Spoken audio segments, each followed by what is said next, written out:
بجا فرمایا گیا۔ اللہ تعالیٰ کی ذات ہماری شارک سے بھی زیادہ قریب ہے اور ہر وقت موجود ہے، لیکن ہم اس کی قربت کو دیکھ نہیں سکتے، نہ ہی چھو سکتے ہیں۔ وہ ہمارے ادراک اور محسوسات میں آ سکتا ہے۔ اس کا فوق الادراک ہونا دراصل شان الوہیت ہے۔ اس کی شان کے اظہار کے لیے یہاں ہو بیان کیا گیا ہے۔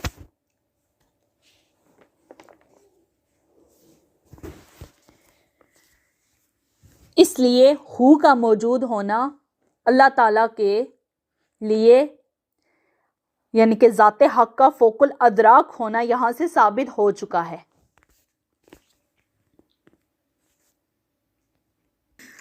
اب ہم تیسرے رکن کی طرف آتے ہیں۔ تیسرا رکن ہے احدیت، یعنی کہ اللہ تبارک تعالیٰ کا ایک ہونا۔ قل ہو اللہ احد، اے نبی مکرم آپ فرما دیجئے وہ اللہ جو یکتا ہے۔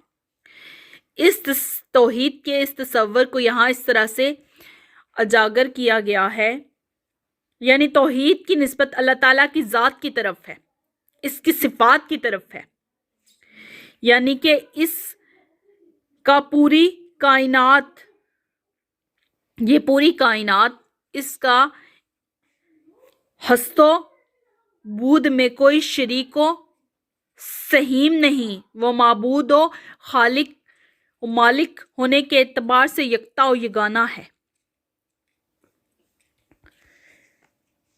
وہ اللہ ایک ہے،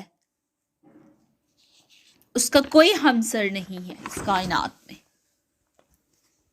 اس لیے تمام تر امکانات جو نا وہ ختم کر دیے گئے ہیں شرک کے، کیونکہ اللہ کے سوا اس پوری کائنات میں کوئی بھی دوسرا معبود نہیں ہو سکتا۔ یہ امکانات یہاں پہ رد کر دیے گئے ہیں کہ اللہ ہی ایک واحد معبود حق ہے، وہ تنہا اپنی ذات میں ہے اور وہیں معبود برحق ہے، اور اس کے سوا کوئی بھی شخص جو معبود نہیں بن سکتا، اللہ کی ربوبیت میں شریک نہیں ہو سکتا۔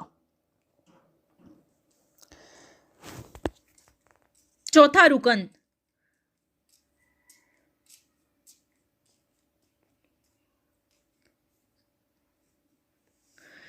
رکن ہم بیان یہاں کیے جاتے ہیں، سمدیت، اللہ کا بے نیاز اور سب پر فائق ہونا۔ اللہ الصمد کی نسبت سے اللہ کی ذات اول سے آخر تک موجود ہے، وہ بے نیاز ہے، وہ سب پر فائق ہے، وہ ہر شے اپنے وجود کے لیے اللہ تعالیٰ کی محتاج ہے۔ اللہ کے سوا اس کائنات میں کوئی بھی موجود نہیں جو اللہ کا محتاج نہ ہو۔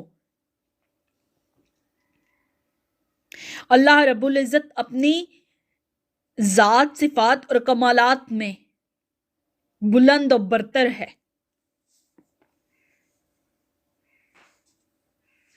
جیسے کہ یہاں پہ بیان کیا گیا ہے، وہ بصیر ہے، لیکن وہ اپنے بصیر ہونے یعنی اپنی بصارت میں کسی کا محتاج نہیں۔ وہ سمیع ہے،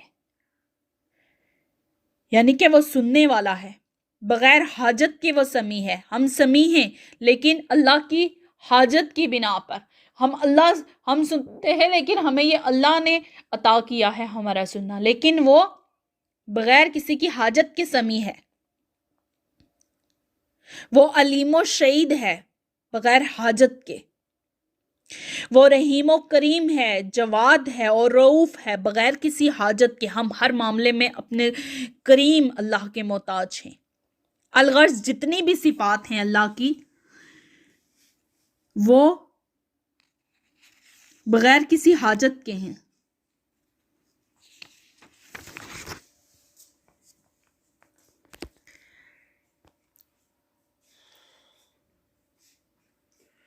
جیسے کہ اللہ فرماتا ہے، اِنَّهُ هُوَ السَّمِيعُ الْبَصِيرُ، بے شک وہی خوبصورت سننے اور خوب دیکھنے والا ہے۔ نمبر 5واں رکن، اس کی طرف ہم آتے ہیں، رکن سباہ کی طرف۔ 5واں رکن کیا تھا؟ لا والدیت، یعنی کہ کسی کا والد نہ ہونا۔ سورۃ اخلاص میں جو اللہ نے بیان کیا ہے، لم یلد، نہ اس سے کوئی پیدا ہوا، پیدا ہونے والے رشتے کو ہمارے ہاں بیٹا یا بیٹی کہتے ہیں جو باپ کا جزو ہوتے ہیں۔ بیٹے سے جزئیت ثابت ہوتی ہے، کل میں کچھ نہ کچھ اثر جزو میں آتا ہے، یعنی کہ کل کا کچھ نہ کچھ اثر، جیسے کہ آج ہماری سائنس ثابت کر رہی ہے کروموسومل ڈی این اے میں کچھ خصوصیات، یعنی کہ کچھ ٹریڈز جو ہوتی ہیں وہ ریسیسو ہو جاتی ہیں، ریسیس کر جاتی ہیں، وہ پرومیننٹ نہیں ہوتی لیکن کچھ ڈومیننٹ آ جاتی ہیں جن سے اظہار ہوتا ہے باپ اور بیٹے کے رشتے کا۔ اسی طرح اللہ نے خود کو لاوالدیت میں کیوں بتایا ہے؟ کیونکہ کوئی بھی اگر معاذ اللہ کوئی بھی اللہ کا بیٹا ہوتا تو پوری نہ صحیح کچھ نہ کچھ خدائی تو اس کے حصے میں آ ہی جاتی، کیونکہ بیٹا ہونے کا تو یہ تقاضا ہے، جیسے کہ آج سائنس بیان کر رہی ہے، یہ تقاضا ہے کہ الوہیت کے اوصاف کسی حد تک اس میں منتقل ہو جاتے۔ تو اللہ نے سورۃ اخلاص میں اس چیز کی نفی کر دی ہے، اللہ نے بیان کر دیا ہے کہ مجھ سے کوئی نہیں جنا گیا، میں کسی کا باپ نہیں ہوں، میں ان چیزوں سے پاک ہوں۔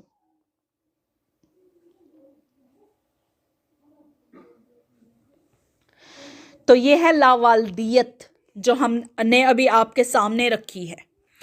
اب ہم اس کے چھٹے رکن صباح کی طرف آتے ہیں۔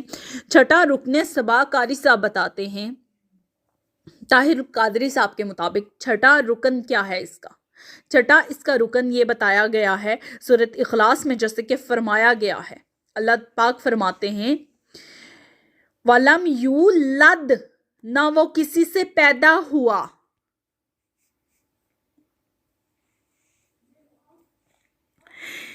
یعنی کہ اللہ نے بتا دیا کہ وہ کسی سے نہیں پیدا ہوا، یعنی اس کا کوئی باپ نہیں ہے، وہ اللہ ہے، وہ ان چیزوں سے پاک ہے، یعنی کہ اللہ کسی کا محتاج نہیں ہے، ہر کوئی اس کا محتاج ہے۔ اس سورہ توحید میں پیدائش اور ولادت کا ذکر دو طرح سے ہوا ہے، بیٹے کے طور پر بھی ہوا ہے اور باپ کے طور پر بھی ہوا ہے۔ اگر کسی کی طرف ولادت منسوب ہو جائے، خواہ ولادت دینا ہو یا ولادت پانا ہو،